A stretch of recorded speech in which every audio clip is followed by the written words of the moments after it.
자, 그런데 이제 취업 활동을 하다 보면은 뭐 저도 사실 일본에 오기 전에 뭐 이게 사실 뭐 진짜인지 아닌지 뭐 이렇게 판단하기는 좀 어려운데 뭐 일본 취업 쉽다.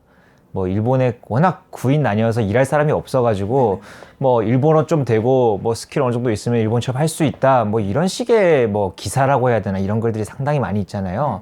실제로 현지에서 취업 활동을 하면서 정말 취업 활동이 쉽다고 느낀 적이 있습니까? 쉽지는 않았던 것 같아요.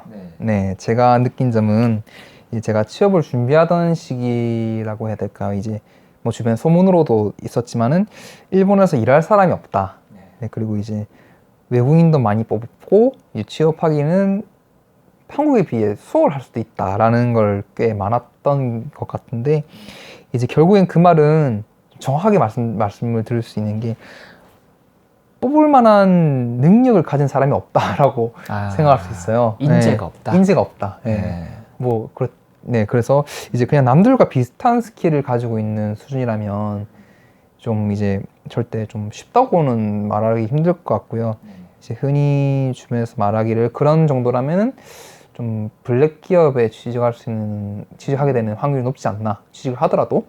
그렇고 이제 실제로 전문학교를 다니다가 이제 취업을 한 친구들 중에서는 졸업을 하고 회사를 그만두는 경우가 상당히 많았어요. 뭐 그만 어느 정도 기간에 그만뒀다는 건가요? 뭐 한 6개월 다니다 그만둔 경우도 있고 이제 뭐 다니자마자 한 달도 안 돼서 이제 그만둔 경우도 있고 뭐 그렇죠. 아무래도 1년을 채우지 않았다는 건 아무래도 좀 그만큼 힘들다는 얘기도 되겠죠. 아무래도 최소한의 그 커리어의 기준이 1년이라고들 하잖아요. 일본인들은 일을 그만두면 이제 그 국민이니까 쉬거나 뭐 좀 쉬다가 아르바이트를 한다거나 뭐 선택지가 있을 수 있잖아요. 비자 문제가 없으니까요. 없으니까. 네. 비자 문제가 중요하죠. 비자 문제 없으니까. 근데 뭐 저희는 그런 선택지가 없잖아요. 뭐 간단히 얘기해 드리면요. 일을 그만두고 3개월 안에 이직을 못 하면은 잘려요. 그렇죠. 그냥 불법 체류자. 흔히 말하는. 네, 그렇게 되죠. 뭐 그것도 뭐 방법을 쓰면은 뭐 6개월까지도 되게 이렇게 쉬면서 일자리를 알아볼 수 있는 방법도 있는데 사실 뭐 혼자 외국에서 살면서 뭐 6개월씩이나 뭐 자기 있는 돈 가지고 그렇게 버틴다는 것도 그렇게 쉽지는 않다 보니까요. 그렇죠. 뭐 상식적인 수준에서는 3개월 내에 이직을 못하고 쉬게 되면은 뭐 한국에 돌아가는 선택지 외에는 딱히 뭐 고를 수 있는 게 없다. 제가 이직할 때도 저는 이직을 염두에 두고 쉬긴 했지만 저는 3개월 정도 일을 쉬었는데 확실히 좀 힘들었어요. 아무래도 이제 돈내 문제도 있고 뭐 이제 이때까지 회사 생활을 하다가 쉬게 되니까 좀 뭐랄까 더욱이 이제 외국인이라는 걸 많이 느꼈던 시기였던 것 같고요. 네, 좀 구체적으로 말씀드리기 좀 어려운데.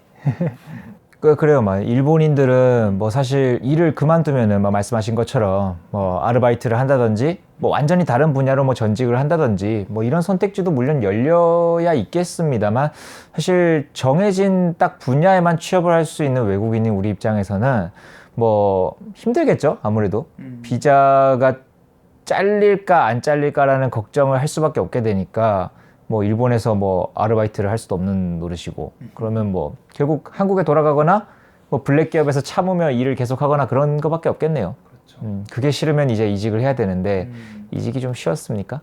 뭐 쉽지는 않았고요. 그런 것부터 말씀드리자면 쉽지는 않았고 그렇다고 해서 이직하기 전에 회사가 특히 나빴다거나 했던 것도 아니에요. 그건 아니에요. 네, 그런 와중에 저는 이직을 생각하고 있다 보니까 뭐 나름대로 마음의 여유가 있었다고 해야 되나? 이제 좀 약간 이직의 이유가 그거잖아요. 이제 좀 소위 말해서 내가 다니고 있는 회사가 싫다 그리고 좀 뭐 소위 말 블랙이다 도저히 못하겠다 이런 느낌으로 이직을 했던 게 아니라 내가 좀 더 나는 좀 나를 좀 발전시키고 싶다라는 느낌으로 이직을 준비를 했었으니까 뭐 굳이 이제 제가 빨리 그만두고 회사 찾아야겠다는 느낌이 아니다 보니까 마음에는 여유가 있었죠. 그렇군요. 자, 이제 게임 회사에서 뭐 그래픽 디자인 분야라고 하면은 뭐 저도 뭐 과거의 이야기지만 뭐 고등학교도 그런 쪽으로 공부를 했던 적이 있다 보니까 뭐 굉장히 다양한 이제 세세한 분야들이 좀 많이 예상이 되는데요. 그 어떠한 영역이 있는지 좀 소개를 해줄 수가 있을까요? 제가 그래픽 디자이너로서 일을 하고 있지만 네. 솔직히 전부 파악하고 있진 않아요. 아, 물론 그건 네, 그렇긴 한데 이제 뭐 말씀해 주신 것처럼 다양하긴 해요. 네. 진짜 이제 뭐 2D, 네. 3D, 뭐 이것도 나름 2D에 포함된 애니메이션, 좀 모션 캡처, 뭐 도트, 또 리터칭이라고 해야 되나? 리터칭도 이제 2D, 3D 다 있고요. 뭐 등등 이제 세세하게 분야가 나눠졌다고 생각을 하는데, 네, 그리고 이제 이 안에서 이제 제가 지금 딱 생각나는 게 그 데스티니 차일드라고 네네. 네, 소셜 게임. 소셜 게임 중에 유명한 일본에도 진출한 네. 유명한 게임 하나 있는데 이 게임에서 유명해진 라이브 2D라는 이제 모션 이제 움직이는 애니메이션 움직임을 주는 이제 일러스트를 움직이게 할 수 있는 그런 툴이 있어요. 그런 것도 주목받고 있고 이제 일본 모바일 게임에서 주로 쓰고 있는 이제 그 스파인 애니메이션이라는 툴도 사용하는 그런 분야도 있고요. 네네. 일본은 이제 분업이 좀 잘 돼 있다고 해야 되나 하다 보니까 그런 하나하나 라이브 2D나 뭐 그런 제작 툴 하나를 좀 깊게 다루시는 전문적으로 다루시는 분들이 좀 많으신 것 같아요.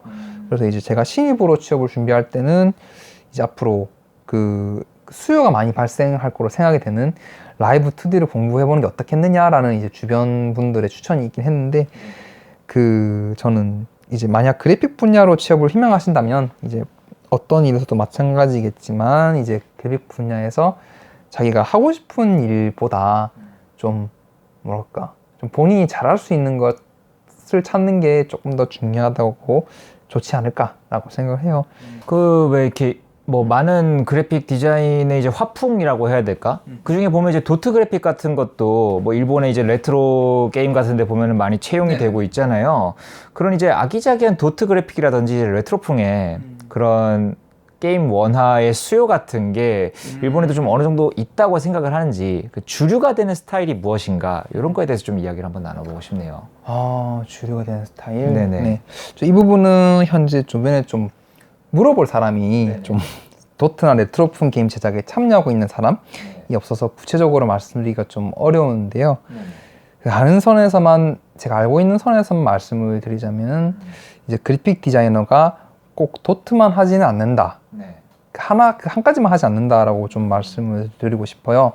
그리고 전문학교에서도 도트나 레트로 게임에 이제 크게 관심을 두고 있던 친구가 한 명 있었는데 취직은 일단 그 친구는 게임 기획자로서 취직을 했거든요. 그리고 이제 개발 프로젝트에 따라 회사에서 도트를 이제 취급하는 경우는 분명히 있어요. 근데 회사의 프로젝트 사정에 따라 이제 언제든지 이제 다른 작업에 투입될 수도 있고요. 결론적으로 이제 취업을 목적으로 한다면 도트나 레트로풍의 원화를 주력으로 삼기에는 조금 어려운 부분이 있지 않나? 라고 생각합니다. 네. 그 이직을 한번 했잖아요. 왜 했고 팁이 있다면 좀 알려줄 수 있을까요? 저는 기존 회사에서 이제 업무가 반복적이고 이 업무가 더 이상 나에게 좀 발전을 줄 거라는 그런 기대가 조금 없어졌다는 게 이직의 이유였는데요. 이직할 때 이직을 해야 하는 이유를 좀 스스로 확립하고 이직하는 게 제일 좋다고 생각을 해요. 왜냐면 이직 사유가 그 이직 시 면접의 필수 질문이 되거든요. 단순히 돈 때문이라던가 뭐 회사 일이 힘들었다던가 뭐 이런 이유보다는 좀 더 자신이 뭐 구체적으로 어떤 발전을 하고 싶다라는 그런 어필을 하는 것이 중요하다고 저는 생각을 해요.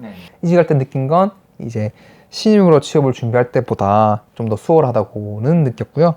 특별히 제가 능력이 뛰어나서 수월하다기보다는 이제 경력직으로 취업을 활동하는 게 좀 더 갈 수 있는 길이 많구나 상대적으로 라고 생각했어요. 그리고 신입으로 취업을 활동할 때는 좀 20몇 군데 이력서를 많이 넣어도 세 곳에서 연락이 올까 말까라는 느낌이었는데 이직할 때는 2군데 연락했더니 2군데 다 이제 오퍼가 왔으니까요.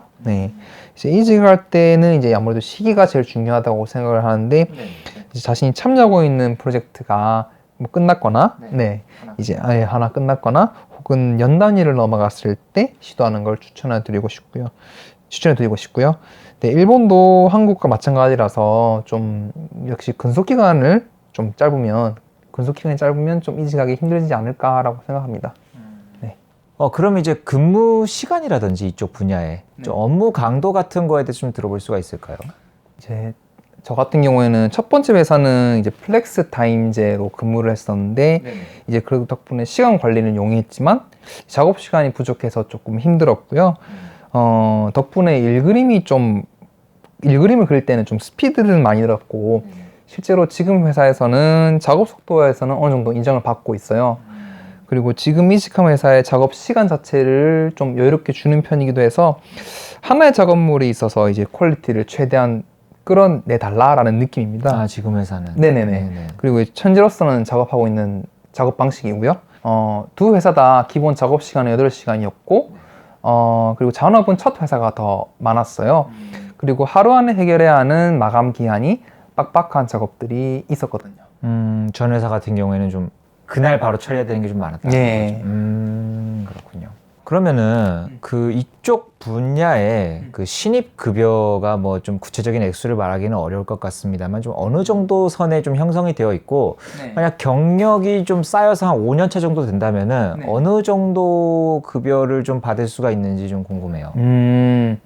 이 부분은 제가 3년 차밖에 안 되기도 했고 말을 하면 어느 정도 제 연봉이 예상이 되므로 말씀드리기가 좀 조심스러운데요. 그런데 이제 신입의 월급은 20만 원 전후가 보통이라고 생각하시면 될 것 같아요. 그거는 이제 세전의 경우인가요? 그죠. 세전의 경우. 세전 20만 원. 네네. 그럼 세후 하면은 뭐 한 17만 원 정도? 17만 원, 17만 5천 원 정도 그쵸? 되겠네요. 네.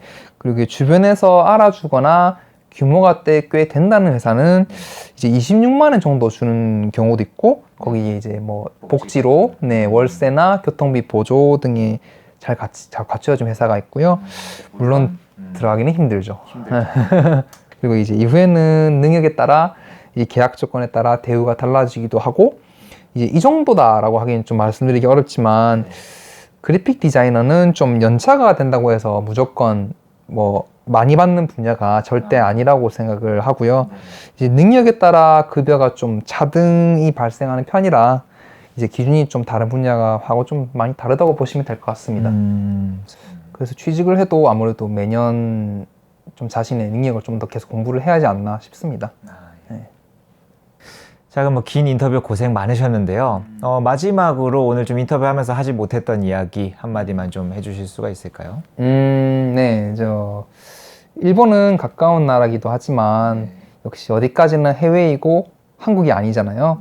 그래서 여러분이 한국에서의 똑같은 상황이라고 하더라도 이제 한국과는 좀 다른 느낌을 받으실 거라고 저는 생각해요. 그리고 그렇기 때문에 일본에서 살면서 겪을 수 있는 다양한 상황에 대해서는 좀 적극적으로 대처하고 무엇보다 긍정적으로 생각하는 게 일본 현지인들과 함께 오랫동안 관계를 유지하고 자연스럽게 녹아들 수 있다고 저는 생각해요.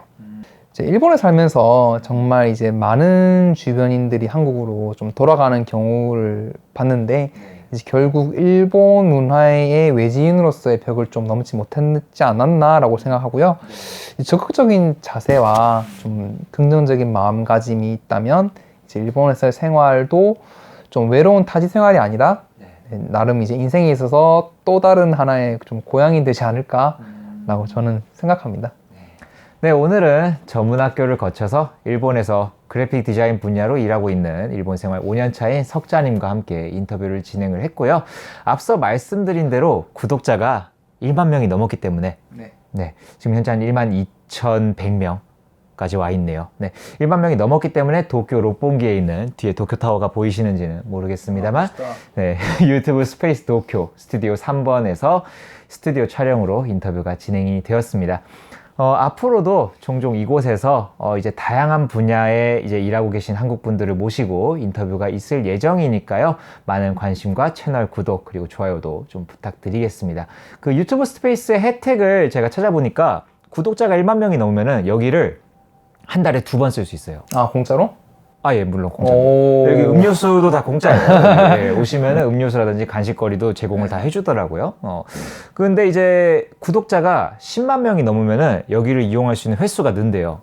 지금은 제가 이제 2번밖에 이용을 할 수가 없지만 10만 명이 넘으면은 한 달에 최대 6번 매주 쓸 수 있구나. 매주 뭐 인터뷰를 할 수는 없지만요. 제 뭐 본업이 있기 때문에 그렇게 할 수는 없지만 아무튼 늘면은 여기에 있는 뭐 스튜디오가 이것만 있는 게 아니거든요. 방금 스튜디오 3번이라고 했기 때문에 1번도 있고 2번도 있습니다. 다양한 스튜디오를 이용할 수 있는 권한이 점점 더 이렇게 늘어난다고 하더라고요.